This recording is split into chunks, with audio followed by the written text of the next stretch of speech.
Hoje nós vamos ver a primeira viagem missionária de Paulo. Nós vamos ver que a igreja agora ela começa a fazer missões fora.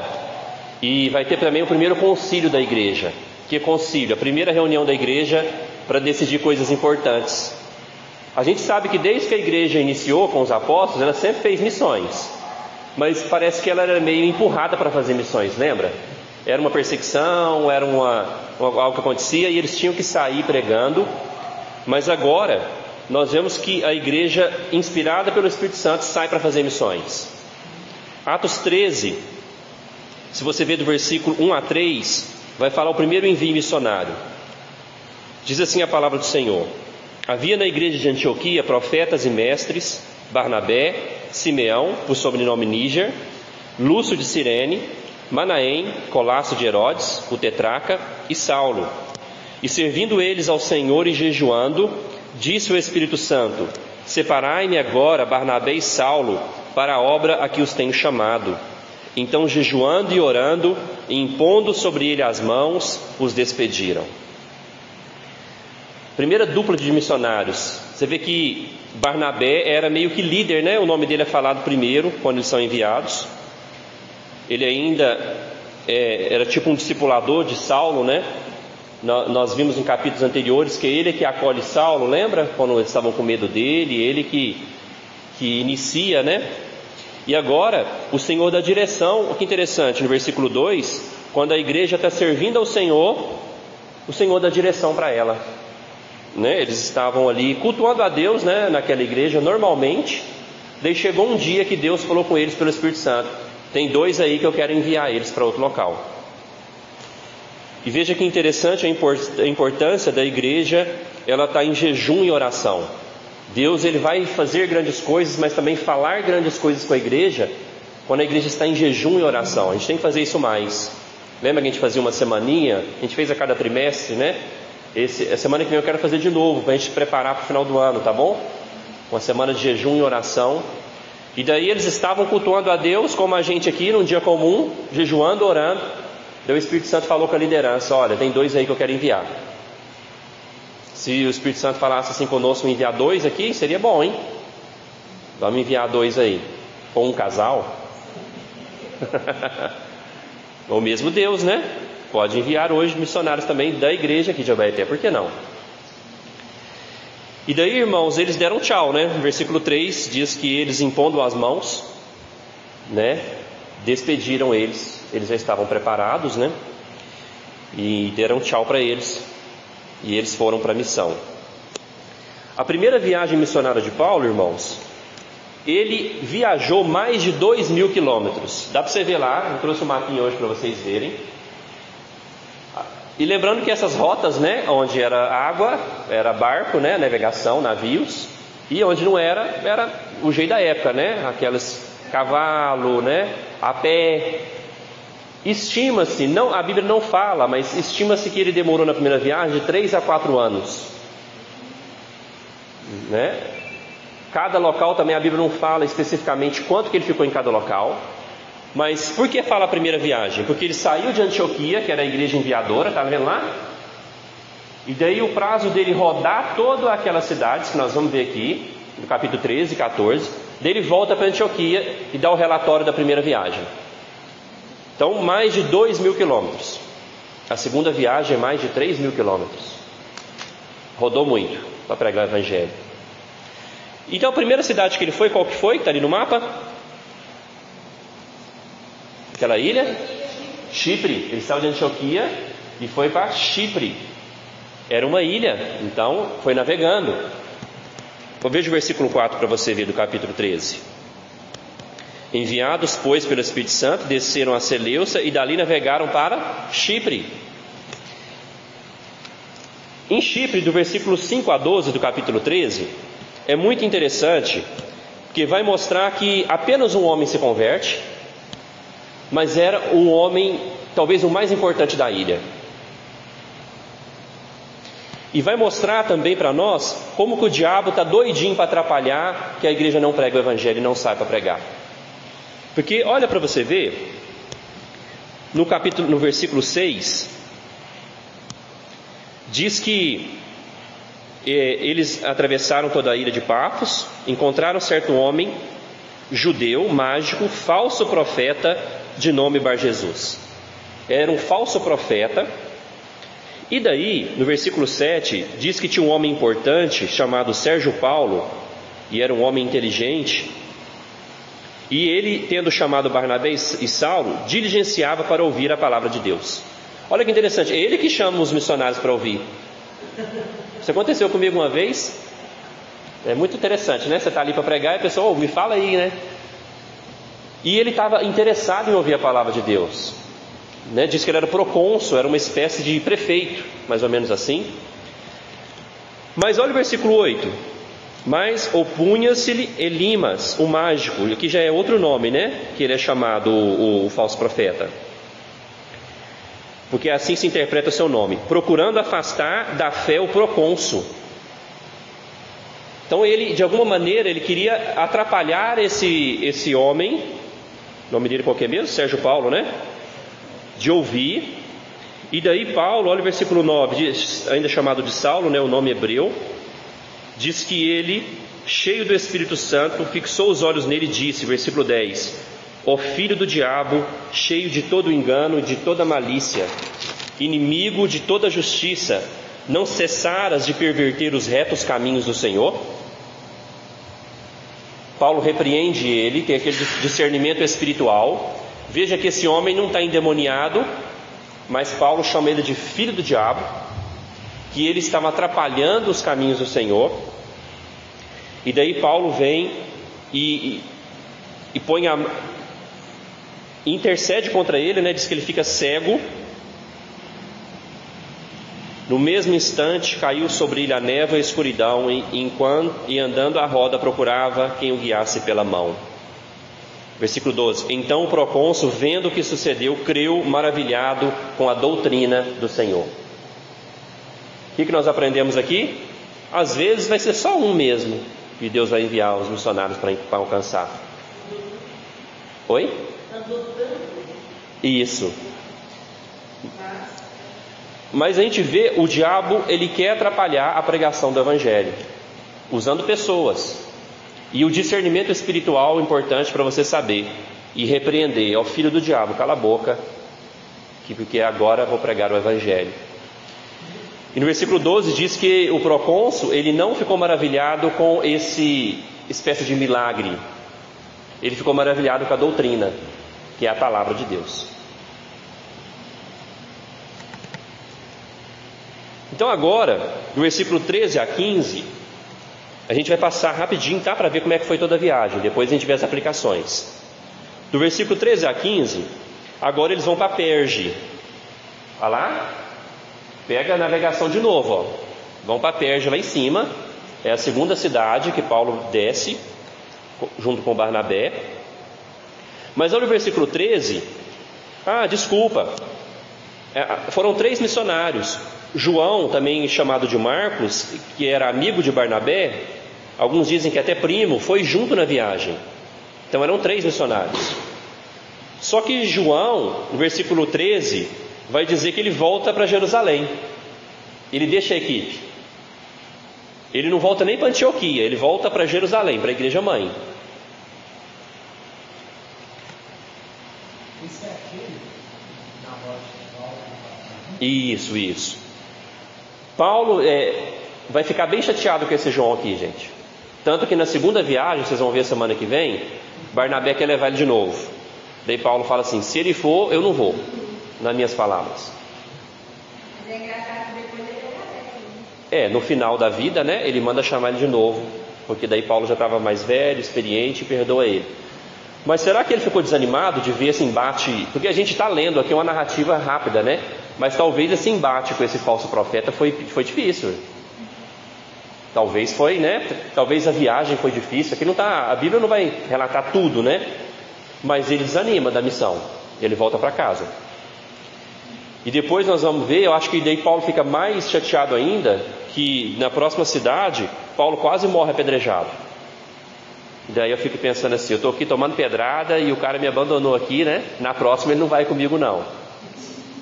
Mas isso mostra para nós também que mesmo no colégio apostólico, tem problema de relacionamento, tem gente que desiste no meio do caminho, que depois, no final da vida a pessoa recupera. Mas daí acontece algo interessante também, que agora eles estão em Perge. No versículo 15, vai nos mostrar qual era a estratégia principal de Paulo. Eles sempre iam para as sinagogas, porque lá já tinha gente lendo a Bíblia. É uma estratégia óbvia, né, gente? Já tinha judeus que liam o Velho Testamento, ele ia onde tinha judeus, porque eles sempre davam oportunidade para alguém falar alguma coisa. É igual aqui no estudo bíblico, né? Se alguém quiser falar, alguém quiser perguntar. E daí no versículo 16 vai dizer que Paulo levanta a mão e prega. Daí do versículo 16 até o 41 é a pregação de Paulo nessa sinagoga, nessa cidade de Perge. Algo que nós devemos destacar na pregação dos apóstolos, a gente vê que é praticamente a mesma pregação de Pedro, de Estevão. No versículo 30 ele fala: mas o Deus o ressuscitou dentre os mortos. Nunca falta na pregação do Evangelho o foco na ressurreição de Jesus. Jesus que se deu por nós, que morreu e ressuscitou. Esse Jesus que nós cantamos, que tem poder para salvar porque venceu a morte. Pregação de Evangelho não pode faltar ressurreição. Se não lembra o que eu falei, se não fala de ressurreição, se não fala de Cristo, é apenas aconselhamento. Olha o versículo 43, diz que nessa cidade muitos creram. Olha, despedida a sinagoga, muitos dos judeus e dos prosélitos piedosos seguiram Paulo e Barnabé, e esses, falando-lhes, os persuadiam a perseverar na graça de Deus. Interessante que fala que muitos creram, e não só creram, eles seguiram Paulo e Barnabé. Crer em Jesus é também seguir aos discípulos de Jesus, né? É fazer parte da igreja, é ser discipulado. E é interessante eles falarem, né, que eles falavam para eles perseverarem na graça de Deus. É a mesma coisa para nós hoje. Persevere, irmãos. Persevera, mas persevera na graça de Deus, não nos seus esforços. Persevera.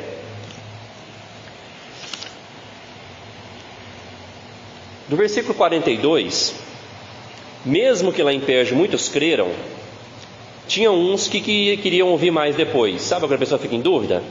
Olha o 42. Ao saírem eles, rogaram-lhes que no sábado seguinte lhes falassem essas mesmas palavras. Falaram assim: olha, você pode falar para nós mais depois? Daí no 44 vai dizer que Paulo no sábado seguinte estava lá. E agora até o 52 vem mostrar o que acontece. Agora a equipe missionária, que agora são só 2, eles começam a enfrentar rejeição e perseguição. Olha o versículo 45. Mas os judeus, vendo as multidões, tomaram-se de inveja e, blasfemando, contradiziam o que o Paulo falava. Eles ficaram com inveja, porque muitos já estavam crendo, muitos iam ouvir. Imagina, você pregando e alguém do seu lado falando o contrário. Jesus morreu e ressuscitou. Morreu não, os discípulos roubaram o corpo dele. Né? Imagina, eles contradizeram o que Paulo falava. Imagina que confusão. Daí no versículo 46, olha o que eles falam. Então Paulo e Barnabé, falando ousadamente, disseram: cumpria que a vós outros, em primeiro lugar, foste pregada a palavra de Deus. Mas posto que a rejeitais, e a vós mesmos vos julgais indignos da vida eterna, eis que nos volvemos para os gentios. Pesado, né? Eles rejeitaram a palavra de Deus, e Paulo fala para eles: vocês próprios se julgam indignos de receber a vida eterna. Ou seja, tem pessoas que vão rejeitar a palavra de Deus, mesmo pessoas que conhecem a Bíblia. E daí, irmãos, começou uma grande perseguição agora para cima dos dois. Mas antes dessa perseguição, Paulo agora ele deixa de focar nos judeus. Lembra que ele ia na sinagoga onde tinha judeus? E agora ele começa a focar nos gentios. Gentios é não os judeus, todo mundo sabe isso, né? E daí, olha o versículo 48 para você ver. Os gentios, ouvindo isso, regozijavam e glorificavam a palavra do Senhor, e creram todos que haviam sido destinados para a vida eterna. Mais uma vez, você vê que, como aquele procônsul, o foco não está em nenhum milagre. O foco está que eles glorificavam a palavra do Senhor. E aqui diz que todos aqueles que eram eleitos creram. O eleito vai crer. Eles creram e houve uma grande alegria em toda aquela região. Mas os judeus que já estavam com ciúme, que já estavam rejeitando, que já estavam contradizendo o que eles pregavam, agora vendo os gentios converter também, imagina agora como que eles querem perseguir esses dois. No versículo 50 vai dizer que a estratégia deles é mais ou menos assim. Eles pegam algumas mulheres ricas e instigam elas a perseguir os dois. A Bíblia não fala que tipo de instigação, o que eles combinam.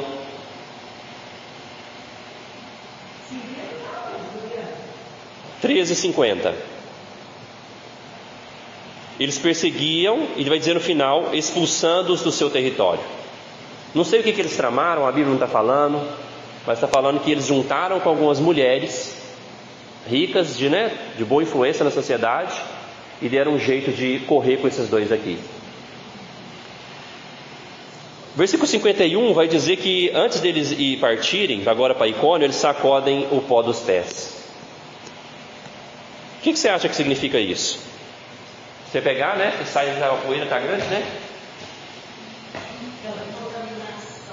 O que significa isso, meus irmãos?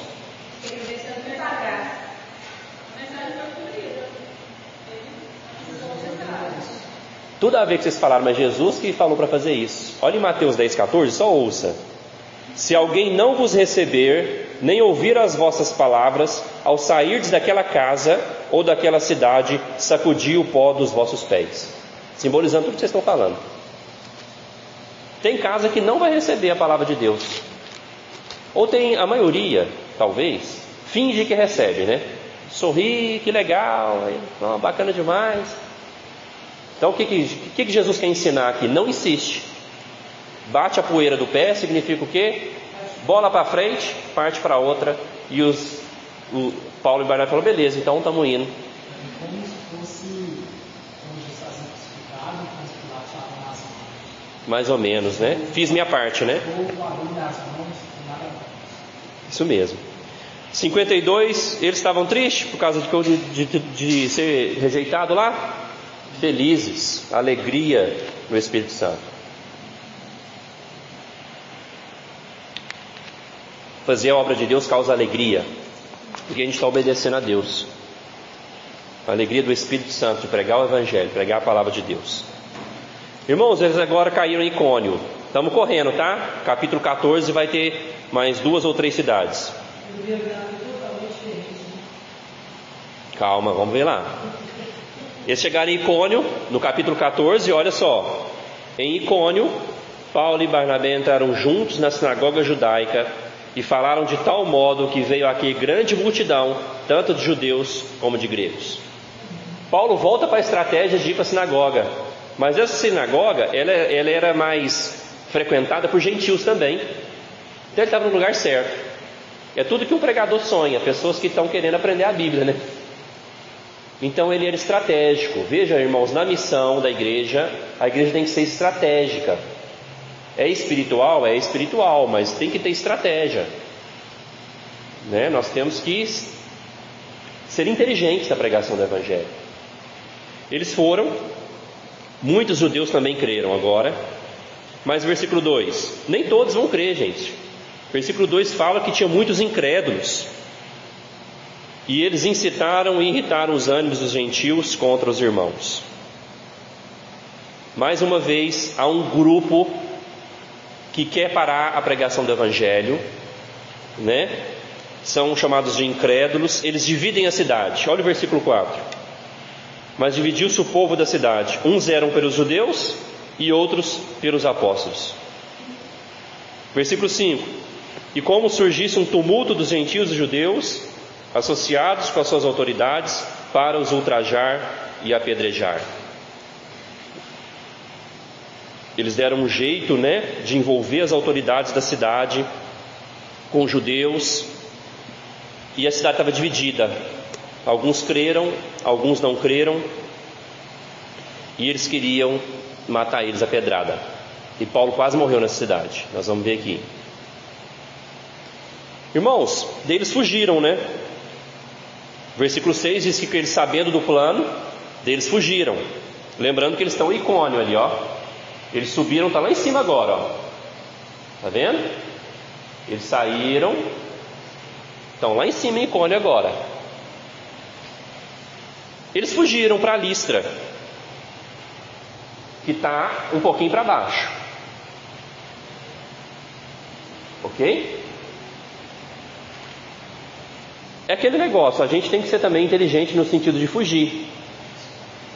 Eles querem me bater aqui, eu vou ficar aqui, Não, você vai tomar pedrada não. Se precisar tomar pedrada, Paulo estava pronto para tomar pedrada. Tanto que ele tomou, vocês vão ver aqui. Mas se dá para fugir, vamos fugir. Nós podemos morrer pelo Evangelho, mas a gente não quer morrer. É o óbvio, Igual a gente falou muito sobre perseguição, semana passada. Se vier uma perseguição, pela graça de Deus, nós vamos ficar firmes, nós vamos perseverar. Mas a gente não vai falar que é uma perseguição,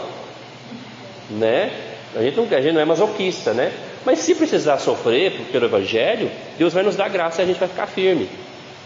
Mas olha o versículo 7, é muito importante. Eles foram para Listra, onde anunciaram o Evangelho. Irmãos, eu quero falar de novo essa questão deles anunciar o Evangelho. Que a gente está falando muito, o que é o Evangelho? Que só a igreja pode pregar o Evangelho. Tanto que eu tenho perguntado para os irmãos, o que é o Evangelho? Isso tem que estar muito claro para você. Como que você vai anunciar algo que você não sabe o que é? Os irmãos têm dado algumas respostas certas, mas ainda não é o Evangelho. O Evangelho é a palavra de Deus, o Evangelho é uma mudança de vida. O que mais que eu escutei? O Evangelho é que você precisa se arrepender. Tudo isso está certo, mas o Evangelho é uma boa notícia, irmãos. O Evangelho é uma boa notícia que Deus teve misericórdia de nós e enviou o seu Filho para morrer no nosso lugar. O Evangelho, ele primeiro vem uma má notícia, que o salário do pecado é a morte. Deus está irado com os pecadores que o desonram todo dia, quebram a sua lei todo dia. E Deus amou a gente, enviou o seu Filho para morrer na cruz, morrer pelos nossos pecados, nos dar a sua justiça. O Evangelho é que Deus estava em Cristo, reconciliando-se com o mundo, não imputando aos homens as suas transgressões. O Evangelho você tem que falar que é de pecado, consequência do pecado, o amor de Deus em Cristo. Se você não falar de Jesus, você não falou o Evangelho. Mas o Evangelho também, você precisa, Jesus pode te salvar. Tem pessoa, mas salvar do quê? Salvar do quê? Todo mundo está perdido, gente, sem Cristo. Jesus é a luz do mundo. Mas por que ele tem que iluminar o pecador? Então isso tem que estar claro para nós. Por causa do pecado, por causa da desobediência à lei de Deus. O Evangelho é a boa notícia, que em Cristo eu posso me reconciliar com Deus. Está claro isso? Então eles anunciavam o Evangelho.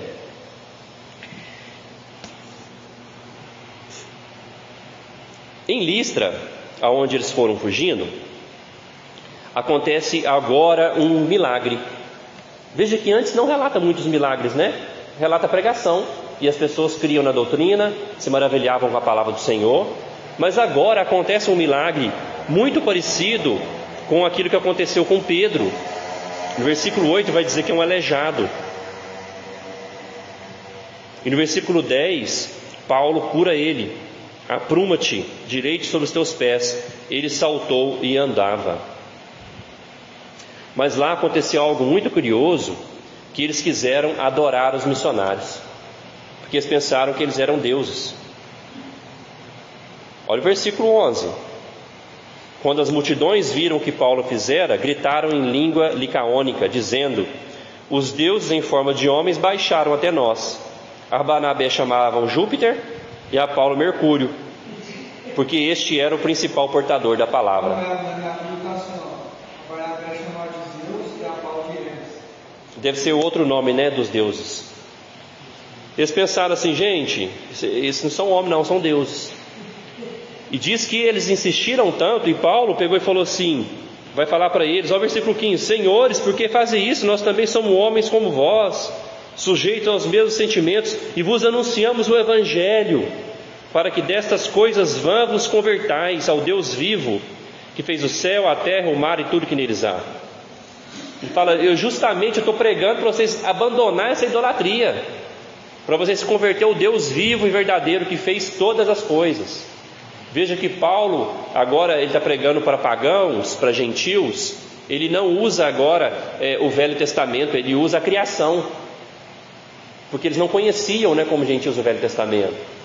Para pregar o Evangelho você tem que também usar a ponte que a pessoa tem, né? Você não vai falar do Velho Testamento para uma pessoa que não conhece nada da Bíblia, certo? Você usa a ponte que a pessoa tem, mas a criação todo mundo sabe, todo mundo vê que há um Deus criador. Gente, não foi fácil ele se livrar desses homens. Olha o versículo 18. Dizendo isso, foi ainda com dificuldade que impediram as multidões de lhe oferecerem sacrifícios. Eles queriam oferecer sacrifícios a eles. Você vê o tamanho da cegueira espiritual dos homens sem Cristo. Está vendo por que os homens precisam do Evangelho? Estão cegos, estão se prostrando perante imagens, perante homens. Mas foi o primeiro milagre, assim, nessa viagem, né?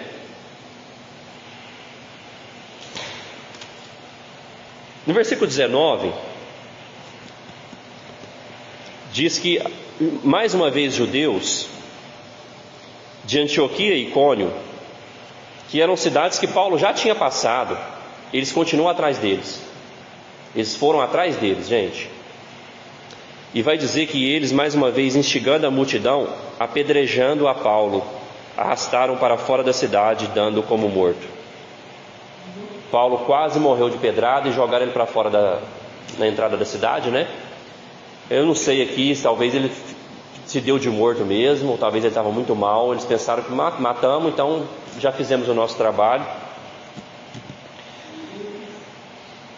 Mas no versículo 20 vai dizer que ele no dia seguinte já se levanta. No dia seguinte ele se levanta, provavelmente muito machucado com as pedradas, porque se pensaram que ele tinha morrido, gente, ele estava muito machucado. E ele não foi para o hospital, para a UPA da área. No outro dia ele falou: vamos para Derbe, que nós temos que pregar lá também. Agora ele foi para Derbe ali, desceu, quase no rumo agora da cidade dele. E daí ele chegou lá, versículo 21, diz que ele anuncia o Evangelho. Veja, irmãos, toda hora fala, anunciam Evangelho. Não prega prosperidade, não prega conselho para ninguém. Prega o quê? Arrependa-se da vida fútil que vocês levam, adorem ao Deus vivo, arrependam-se, Jesus morreu, ressuscitou. E isso que é Evangelho. Anunciando o Evangelho, exortando a permanecer firmes na fé. O versículo 22 é importantíssimo. Mostrando que através de muitas tribulações nos importa entrar no reino de Deus.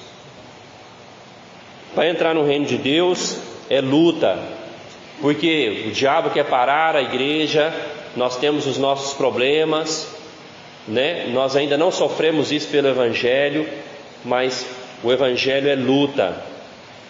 Nós temos que lutar pelo Evangelho, porque nós vamos entrar nesse reino por meio de muitas tribulações. Se você quer vida boa, descanso, você não está apto para o Evangelho. Se você quer só sossego, final de semana, não, o Evangelho é luta, é dar a vida, é sangrar por ele, se preciso for. E Paulo vem orientando os discípulos, fala: está vendo aqui, ó, eu toco as pedradas, é assim que nós vamos entrar no reino de Deus. Porque o reino de Deus é, como Jesus disse, é tomado por esse esforço. No versículo 23, irmãos, veja que Paulo agora está voltando, né? Um pouquinho para onde ele passou. No versículo 23 agora, aonde ele ia passando, eles iam elegendo presbíteros. Mais uma vez, com oração e jejum. Veja que a missão de Paulo é plantar igrejas, discipular pessoas e pôr oficiais para homens que continuem a governar a igreja. Veja que esses homens, eles são eleitos, né, a eleição de presbíteros, ou seja, a igreja presbiteriana está fazendo o jeito certo, não é o pastor que indica, né, não é só o pastor que é líder da igreja, são homens escolhidos pela igreja para governar a igreja. Porque missionário não fica muito tempo no local, né? Eles iam embora para outro local e tinha que ter homens ali para governar a igreja. Homens. E daí, irmãos, ele volta agora para Antioquia. A primeira viagem está acabando.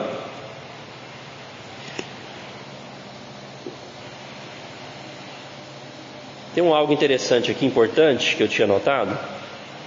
Olha o 21. 21 muito importante. Para onde que ele foi para promover presbíteros, para encorajar os irmãos? 23, no 21. Aonde que ele tomou pedrada? Em Listra? 20, 19, o 14, 19.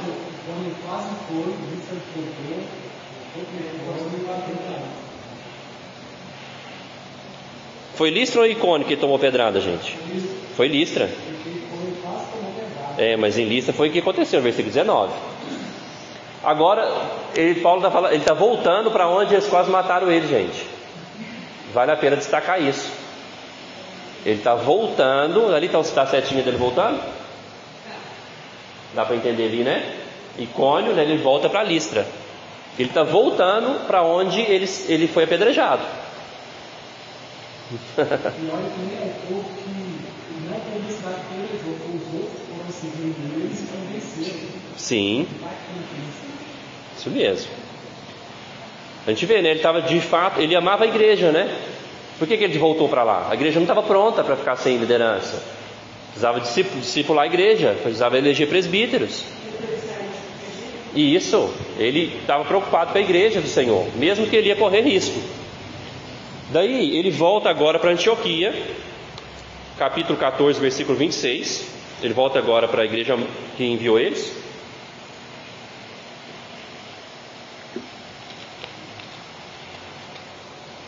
No versículo 27, ele dá agora o relatório missionário. Ali chegados, reunida a igreja, relataram quantas coisas fizera Deus com eles e como abrira aos gentios a porta da fé. Essa é a primeira viagem missionária de Paulo. Veja que esse compromisso com a igreja enviadora, né, de voltar, dar um relatório. Mas eu ainda quero comentar alguma coisa do capítulo 15. Porque no capítulo 15, agora começou a acontecer um problema aqui. Por quê? Muitos gentios converteram. A igreja já tinha gentios? Tinha, mas não era em massa. Gentios é não judeus, ok? E judeus, nós sabemos que é aqueles que, o povo de Deus do Velho Testamento, o povo que conhecia a lei de Deus, conhecia os profetas, os salmos, o povo que se reunia na sinagoga aos sábados, o povo que circuncidava os seus filhos. Você sabe tudo isso, né?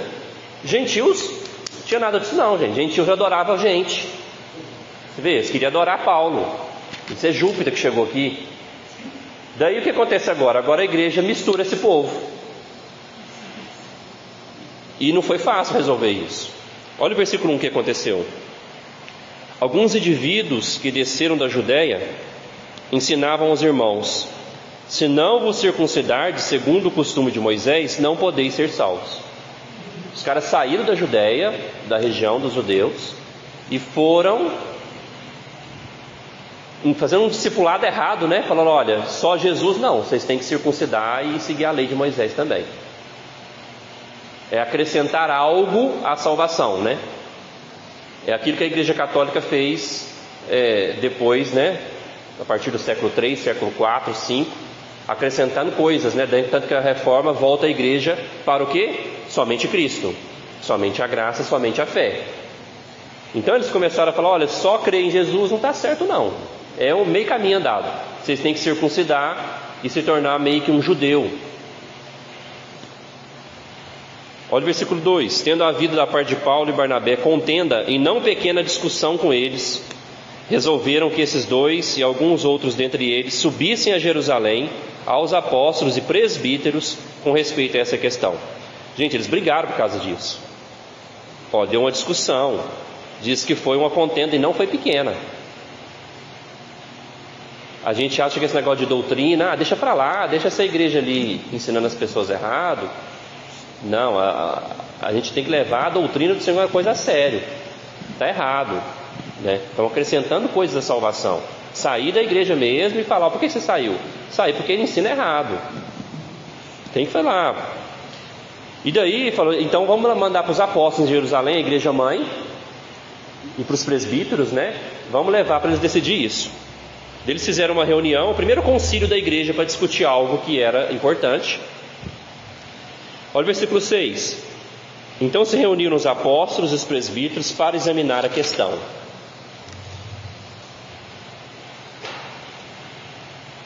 Deixa eu ver o que é importante aqui.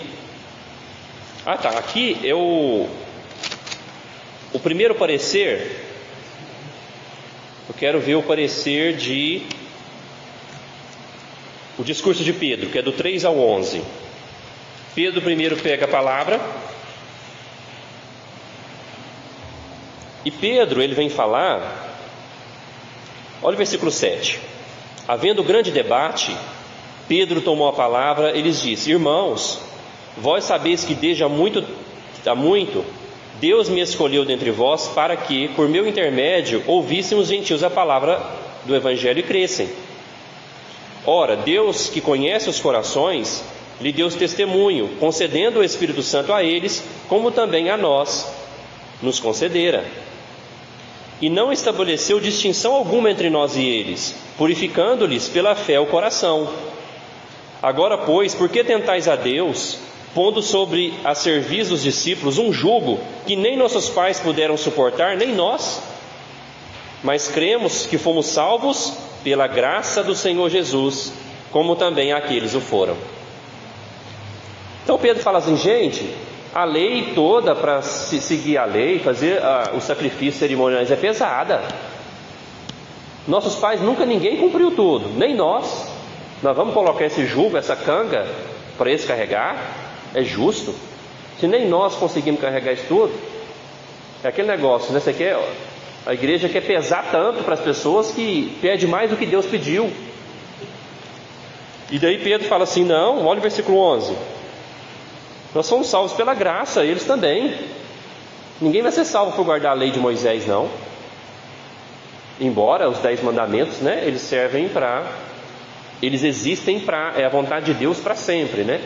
Mas aqui, irmãos, ao circuncidar, a pessoa estaria obrigada a seguir a lei mosaica. Era pesado. E depois do discurso de Pedro, agora Tiago pede a palavra. Versículo 12.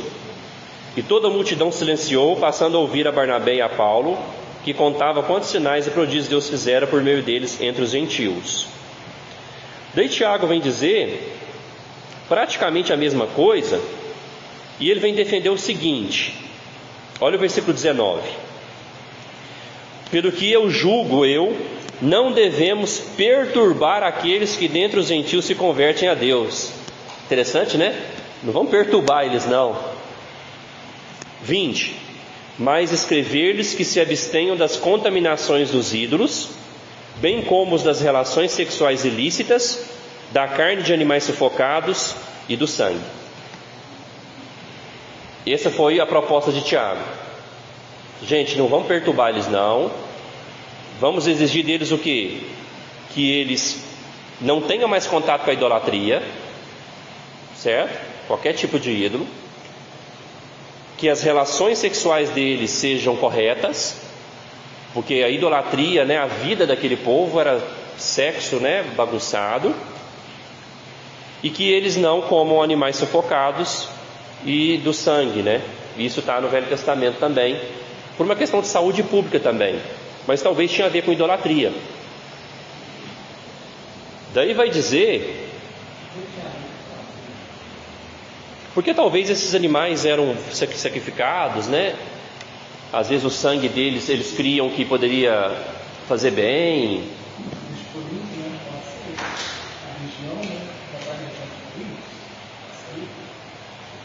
Vê no mapa ali, mas não está aparecendo, né? Sim. Mas a questão dos animais é uma questão de saúde pública também, né, gente? O animal sufocado é um animal que não foi morto devidamente, né? Ele pode estar doente, pode fazer mal aquela carne. Então foi esse o parecer. Olha o versículo 28, é muito importante. Pois pareceu bem ao Espírito Santo e a nós não vos impor maior encargo além dessas coisas. A decisão foi dos apóstolos com o Espírito Santo. Olha que maravilha, quando a igreja está orando e jejuando, o Espírito Santo participa das decisões e dá a direção para a igreja. Lembrando que não tinha Novo Testamento, né? Hoje o Espírito Santo vai nos direcionar na Bíblia. Então foi essa a decisão que eles tinham que tomar, porque muitos gentios se converteram. Irmãos, o que nós aprendemos então com a primeira viagem missionária de Paulo, Barnabé e João, que abandonou a equipe? A igreja avança quando prega o evangelho e envia missionários, perto e longe. Eles pregavam em Antioquia? Sim. Eles foram mais para perto ali? Sim. Mas eles também, a igreja agora começa a enviar missionários para longe. A igreja avança quando ela prega o evangelho. A igreja deve fazer obra social, deve fazer o bem, mas o foco da igreja é anunciar o evangelho. Por isso tem que estar claro na sua mente o que é o evangelho. Se você quiser, depois eu te dou alguns versículos, mando para você onde está claro o que é o evangelho, para você aprender, digerir, pregar para você primeiro, para depois você começar a pregar para os outros. A gente tem que pregar o evangelho todo dia, para nós e para os outros. Lembrar quem nós somos, o que Jesus fez por nós, para a gente poder falar para os outros. Depois eu mando alguns versículos para você. E a igreja só avança assim, irmãos, quando ela começa a enviar missionários. A igreja tem que ter esse esforço. Tem que ter jovens aqui, casais, não sei, ou mais velhos, né? Eu já vi missionário com 60 anos que começou. Eu já vi pessoas que se aposentaram e a vida estava sem sentido, foi para o Nepal pregar o evangelho, montar um orfanato para resgatar as crianças. Não sai de lá de jeito nenhum. A alegria, lembra? No Espírito Santo em pregar o evangelho e fazer a obra de Deus. Daí quem envia? A prefeitura de Abaeté vai lá para o prefeito pedir uma verba para enviar missionário. Quem envia é a igreja que envia missionário. Por isso que a igreja os membros têm que ser fiel nas finanças, para que a igreja tenha dinheiro para enviar missionário. Esse é o foco da gente. Nós devemos fazer o bem, devemos promover chazinho entre nós, porque é legal, né? Devemos fazer um monte de coisa, acampamento de jovens. O foco da igreja é pregar o evangelho. Se a gente perde isso, a gente vira um clube social, igual o Lions Club, tá certo? Tem que pregar o evangelho, enviar missionário, perto e longe. No capítulo 14, versículo 22, nós temos que voltar para casa pensando nisso. Capítulo 14, versículo 22. Através de muitas tribulações nos importa entrar no reino de Deus. Nós temos que lutar por esse reino de Deus, lutar pelo evangelho, lutar pela igreja, para dar nossa vida. Aqui não é local de descanso. Me deixa extremamente preguiçoso, desanimado a gente querer descanso aqui. Nessa vida passageira, rapidinha, que a gente pode não durar nem o ano que vem, não chega. Querer investir como se aqui fosse a Nova Jerusalém, e não é. Investir o nosso dinheiro, o nosso tempo, os nossos bens, o nosso esforço para o evangelho. Vamos descansar com Jesus na eternidade. Aqui é luta pelo reino de Deus. Porque o diabo não está brincando de atrapalhar o evangelho, não. Falso profeta está por aí, esses filhos do diabo, que quer atrapalhar as pessoas de ouvir o evangelho, estão enganando eles, não deixa as pessoas virem na igreja. O diabo não deixa. Nós temos que orar mais, jejuar mais, pregar mais. Lembra o senhor que falou que ia vir domingo? Quem eu escutava ele pensava assim: nossa, esse aí vai batizar, né? Do jeito que ele falava que ia vir domingo. As pessoas não vêm, porque enquanto nós não pregarmos o evangelho, orarmos, jejuarmos, o diabo está segurando elas. Hã? Se a gente vê que já está insistindo, é tirar a poeira do pó, né? O pó do sapato, igual eles fizeram, igual Jesus mandou. Se está rejeitando, ok, né? Nós não vamos forçar ninguém, né? Pega a poeirinha lá, bate e vai para outra casa.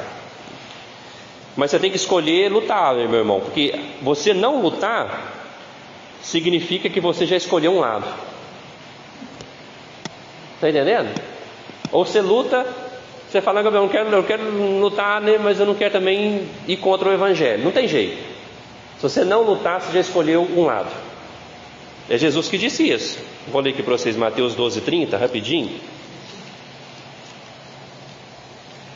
Mateus 12:30. Olha o que Jesus falou: quem não é por mim é contra mim, e quem comigo não ajunta, espalha. Se você não está ajudando Jesus, a igreja, a juntar, de alguma maneira você está atrapalhando. Você já escolheu o lado de lá. Mas não é o nosso caso. Nós queremos lutar pelo evangelho e entrar com muitas tribulações. Uma aplicação, gente: a igreja vai ter demônio atrapalhando, problemas internos de relacionamento, perseguição.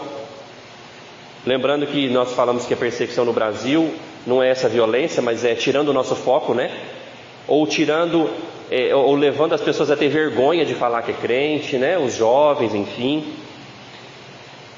Mas isso não vai parar os enviados pelo Espírito Santo. Não parou Paulo, não parou Barnabé, porque eles foram enviados pelo Espírito Santo. Então teve demônio, teve pedrada, um dos caras abandonou a equipe, mas eles cumpriram. Nós vamos cumprir, porque nós somos enviados do Espírito Santo. Igrejas devem ser plantadas e oficiais eleitos. Isso aí que o evangelho avança. Igrejas plantadas, oficiais eleitos. Todo crente devia fazer uma viagem missionária na vida. Você escutou, Isabel? Pois é. Mas era o medo, né, de não dar nenhum nome, então. Era o medo. Era o medo, eu não estava conseguindo evangelizar nem aqui, então. Era o medo. Todo crente tem que fazer uma viagem missionária. Você fala: Gabriel, eu não sei pregar.